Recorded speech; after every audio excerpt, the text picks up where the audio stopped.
제가 이제 9월 새벽 예배 담당한 이후에 그전부터 우리 청년들이 왔는지는 모르겠는데 이제부터 시작한 거죠? 새벽 예배. 지난번부터 왔습니까? 우리 이렇게 새벽에 이렇게 앞에서 나와서 우리 청년들의 얼굴을 보니까요. 이렇게 좀 웃음이 나요. 어, 그러니까 웃음이 납니다. 그냥 좋아서. 이렇게 표정들도 딱 보면 평소와 달라요. 이 새벽 아침에 볼 때 이렇게 얼굴 표정과 그런 것들 보면 참 귀하다 생각이 듭니다. 근데 세상 사람들이 우리의 모습을 볼 때 어떨까요? 이 새벽에 그 유별나게 그냥 잠이나 더 자지, 그죠? 아니면 자기 개발을 위해서 일찍 일어났으면 공부를 하던가. 얼마나 세상 사람들의 기준에서 우리를 볼 때는 미련하고 어리석어 보이겠습니까? 성경은 그리고 잠언은 지혜 있는 자 그리고 명철에 대해서 이야기를 합니다. 반면에 악인, 죄인, 미련한 자, 악행을 일삼는 자에 대해서 이야기를 합니다. 세상 기준과 성경의 기준은 달라요. 세상 기준과 성경의 기준은 어떻게 다릅니까? 성경에서 말하는 지혜는 무엇이라고 말합니까? 하나님을 경외하는 것이 지혜다. 하나님을 경외할 줄 아는 것이 지혜입니다. 다시 말해서 하나님이 살아계시는 것을 아는 것이 지혜입니다.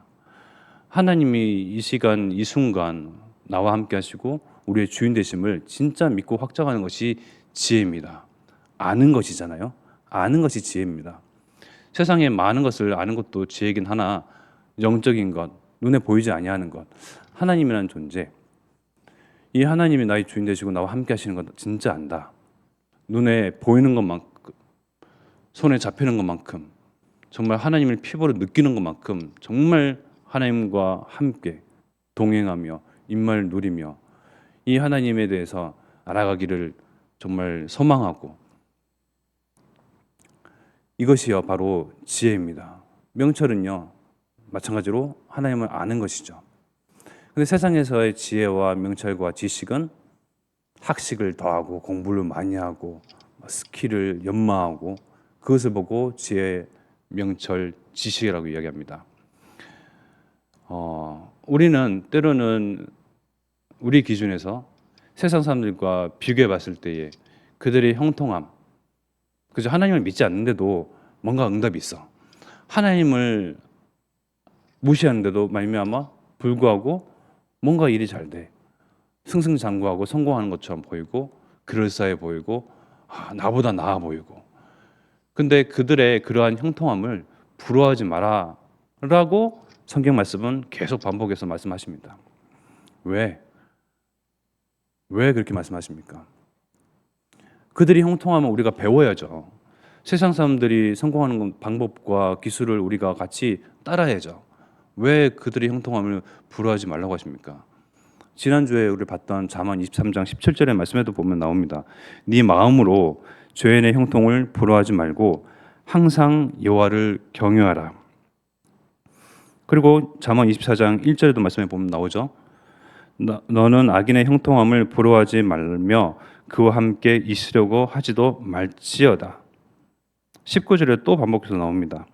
너는 행악자들로 말미암아 부운을 품지 말며 악인의 형통함을 부러워하지 말라. 우리가 사실상 삶을 살면서 가장 부러운 것이 형통함이거든요. 뭔가 일이 잘 풀립니다. 결혼도, 성공도, 그죠? 뭐 진급도 등등등. 뭔가 보면 나와 다르고 잘 돼. 그들의 그런 형통함을 부러워하지 마라. 그들은 악인들이요, 죄인들이요, 하나님을 없다 말하는 사람들이며 하나님 그리고 하나님 믿는 우리 성도, 우리를 대적하는 사람들이잖아요.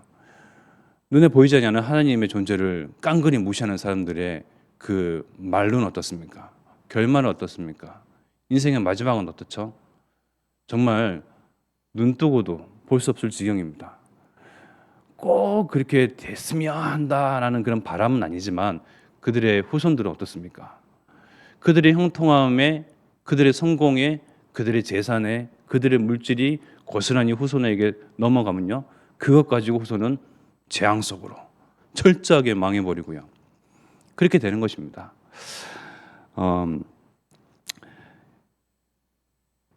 24장 2절의 말씀을 보니까 그들의 마음은 강포를 품고 그들의 입술은 재앙을 말함이니라. 형통한 사람들의 마음은 어떻습니까? 흉악스럽습니다. 포악합니다. 그들의 입술은요 재앙을 말합니다. 우리들에 대해서, 교회에 대해서, 성도에 대해서, 하나님께서 세우신 주의 종에 대해서, 하나님에 대해서 어떻게 말을 합니까? 이 시대는 하나님, 주의 종, 성도, 교회는요 그야말로 수치를 당하는 시대입니다. 모욕을 당하고요, 침뱉음을 당하고요, 손깍지를 당하는 시대입니다. 그들은 끊임없이 교회에 대해서, 그리스도인에 대해서, 하나님에 대해서 끝없는 재앙의 말을 쏟아붓습니다. 하나님은 그것을 다 들으시죠. 들으십니다. 들으시는데 하나님께서 그들에게 대하여 분개하시고 분노를 표출하시고 하나님께서 그들을 향하여서, 세상을 향해서 재앙을 내리시면 끝나요. 한 번 끝난 적이 있었습니다. 언제였죠? 노아 홍수 시대. 창세기 6장 5절의 말씀을 보니까요, 여호와께서 사람의 죄악이 세상에 가득함과 그의 마음으로 생각하는 모든 계획이 항상 악할 뿐임을 보시고, 그 6절에 보면 하나님 마음이 나옵니다. 한탄하사 마음에 근심하여. 그 7절 보니까 이제는 모든 것을 지면 이 땅 위에서 쓸어버릴 것을 계획하십니다. 그러나 딱 한 사람, 어리석다, 유별나다 라고 손가락질 당했던 노아 한 사람, 그 한 사람은 유일하게 하나님에게 인정을 받았던 그런 사람이었습니다. 그래서 6장 8절에 보면 그러나 노아는 여호와께 은혜를 입었더라. 하나님께 은혜를 받은 노아에게 하나님은 지혜와 지식과 명철을 다 쏟아 부으십니다. 그 지혜와 지식과 명철을 가지고 무엇을 했습니까? 노아의 방주를 만들었죠. 우리 잠언 24장 3절, 4절 말씀에 보면요, 집과 방에 대해서 나옵니다.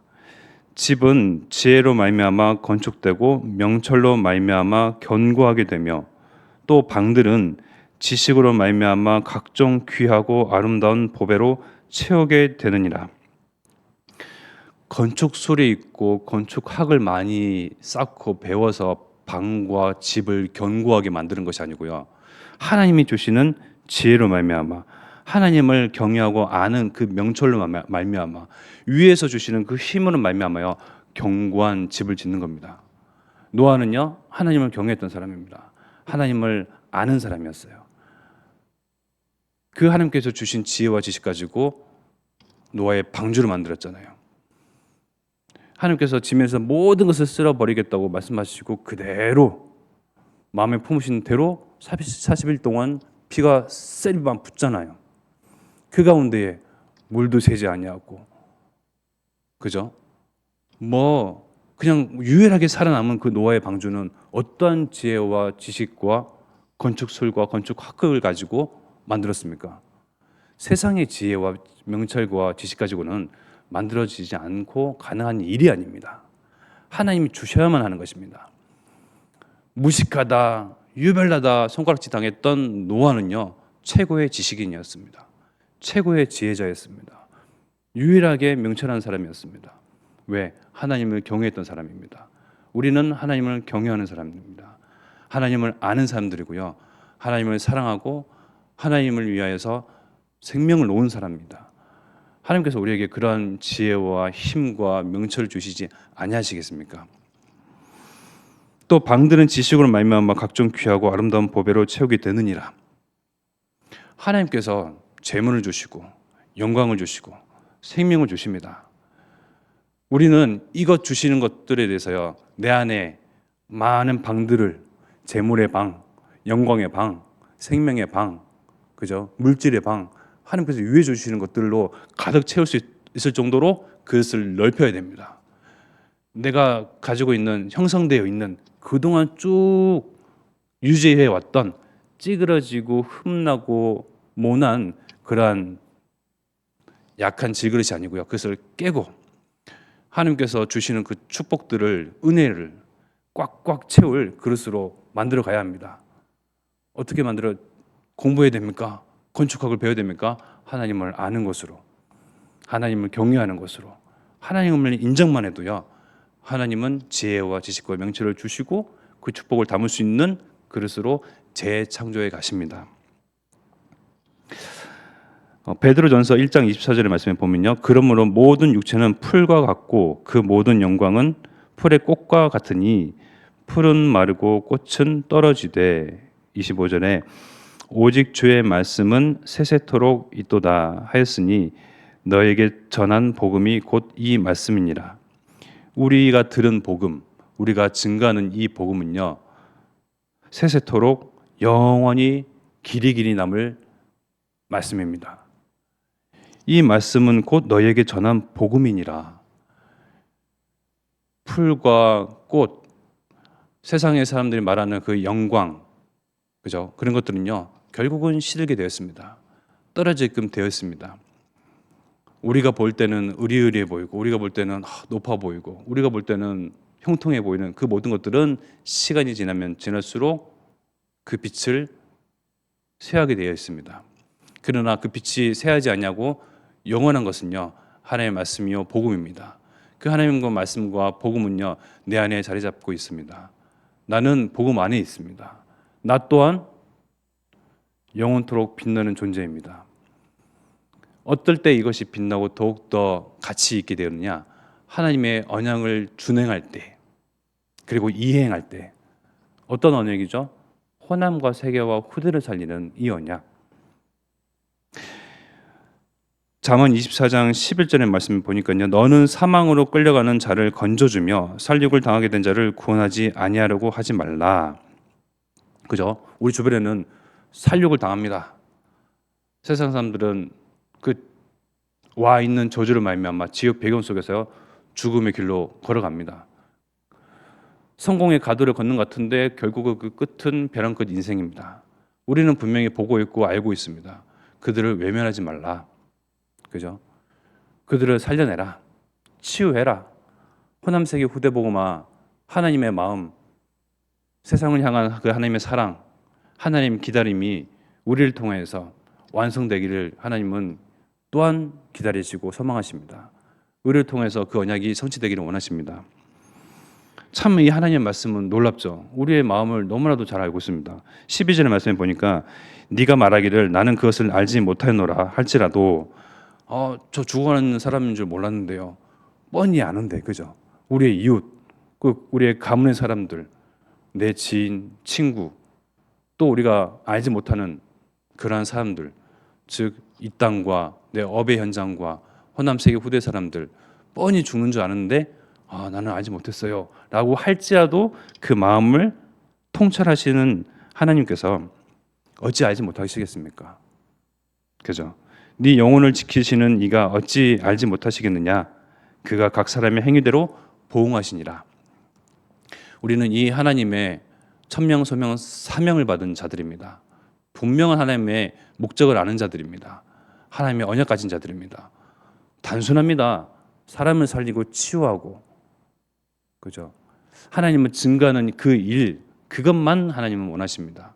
그 일을 위해서 하나님 우리를 구원해내시고 하나님을 경외하고 하나님을 아는 자로, 지혜 있는 자로, 명철이 있는 자로, 지식이 있는 자로 우리를 부르시고 세우시고 축복하셨습니다. 이 생명, 와 있는 생명, 하나님 아는 지식, 이것을 증거하고 전달하는 정말 현장의 빛의 사자로, 하나님 나라의 대사로, 그리스도의 제자로, 하나님의 종으로서 살기를 기도하겠습니다. 이 시간 또 우리가 언약 붙잡고 합심하여 기도드리겠습니다. 우리 주변에는 온통 원수입니다. 내 눈앞에 보이는 사람들은요, 온통 하나님을 무시하고 업신여기며 우리를 조롱하는 사람들밖에 없습니다. 그들 가운데에 있는 그러한 문제, 어려움, 역경은요, 여러 번 넘어질지라도 7번 넘어질지라도 복음 안에 있는 우리는 결코 쓰러지거나 넘어질 수가 없습니다. 정말 나를 통해서 오히려 그들을 일으켜 세우며 나를 통해서 그들을 살려내며 치유하는 정말 증인으로 정말 현장 가운데로 나아갈 수 있도록 주께서 오늘 또 세임 주시고, 호남세계 후대복음화의 언약을 성취하기 위해서 앞서 세우신 담임 목사님, 그리고 우리 전도자 유건수 목사님에게 오력과 성령 충만함을 주시사 가는 곳에 정말 마귀에게 눌린 자, 죽어가는 자들이 생명을 얻으며 이 전도운동 위에서 생을 건 참 제자의 만남들이 일어나도록 주께서 역사하옵소서. 합심하여 기도드리겠습니다.